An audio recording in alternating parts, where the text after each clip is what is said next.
Autism ഒരു neuro developmental disorder ഒന്നുമല്ല. Gut tissue കാരണമാണ് ഓട്ടിസം ഉണ്ടാവുന്നത്.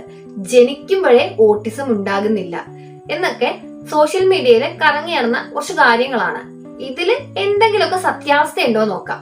റീസെന്റ് ആയിട്ട് നടന്നിട്ടുള്ള കുറച്ച് സ്റ്റഡീസ് എടുത്ത് നോക്കുന്ന സമയത്ത് ഓട്ടിസം ഉള്ള കുട്ടികളെയും ഓട്ടിസം ഇല്ലാത്ത കുട്ടികളെയും താരതമ്യപ്പെടുത്തി റിസർച്ച് നടത്തുമ്പോൾ അതിൽ പറയുന്നത് ASD ഉള്ള കുട്ടികളിൽ ഗട്ട് മൈക്രോബയോട്ടയിൽ ഇംബാലൻസ് കണ്ടുവന്നിട്ടുണ്ട് എന്ന് മാത്രമാണ്. അല്ലാതെ ഇന്ന പാറ്റേൺ ഓട്ടിസത്തിലേക്ക് നയിക്കുന്നു എന്ന് എവിടെയും പറയുന്നില്ല.